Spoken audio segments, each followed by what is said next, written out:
Hello అండి, అందరికీ నమస్తే. సో ఇవాళ సైకాలజీ స్పెల్లింగ్ని నేను స్టూడెంట్స్తో రాయించబోతున్నాను. అయితే చిన్నప్పుడు మనకు తెలిసిందే.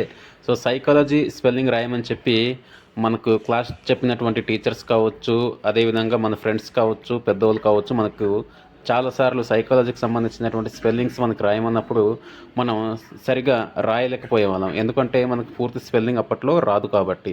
అలా ఈ స్పెల్లింగ్ని నేను ఈ సంవత్సరం డిగ్రీ ఫస్ట్ ఇయర్ స్టూడెంట్స్కి నేను రాయించబోతున్నాను. వాళ్ళు ఎంతవరకు రాయగలుగుతారో చూద్దాం.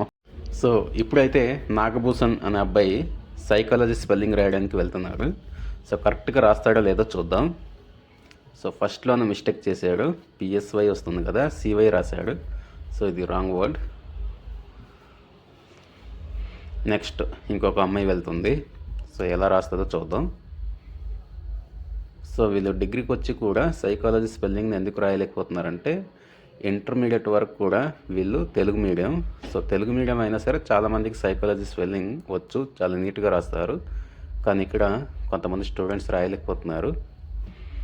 సో ఇది తప్పే. నెక్స్ట్ ఇంకో అమ్మాయి వెళ్తుంది. సో ఈ అమ్మాయి ఎలా రాస్తుందో చూద్దాం. పిఎస్వై,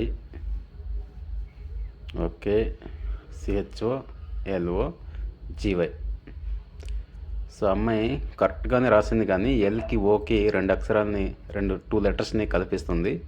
అది మిస్టేకే. నెక్స్ట్ ఇంకో అబ్బాయి వెళ్తున్నాడు. సో చూద్దాం ఎంతవరకు కరెక్ట్గా రాస్తాడు.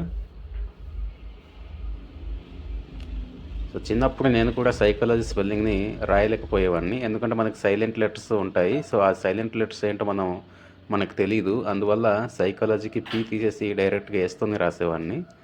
సో ఈ అబ్బాయి కూడా తప్పుగానే రాశాడు. సో నెక్స్ట్ ఇంకొక అమ్మాయి వచ్చింది, వెంకటలక్ష్మి అనే అమ్మాయి. సో ఈ అమ్మాయి ఈ క్లాస్ లీడర్ అనమాట. సో ఎంతవరకు కరెక్ట్గా రాస్తుందో చూద్దాం. ఓకే, ఈ అమ్మాయి కరెక్ట్గానే రాసింది. PSY, CHO LO GY. Okay, very good. So Venkatalakshmi psychology స్పెల్లింగ్ని చాలా నీట్గా రాసింది, స్పెల్లింగ్ మిస్టేక్స్ లేకుండా. అయితే వెంకటలక్ష్మికి అందరూ చప్పట్లు కొట్టండి.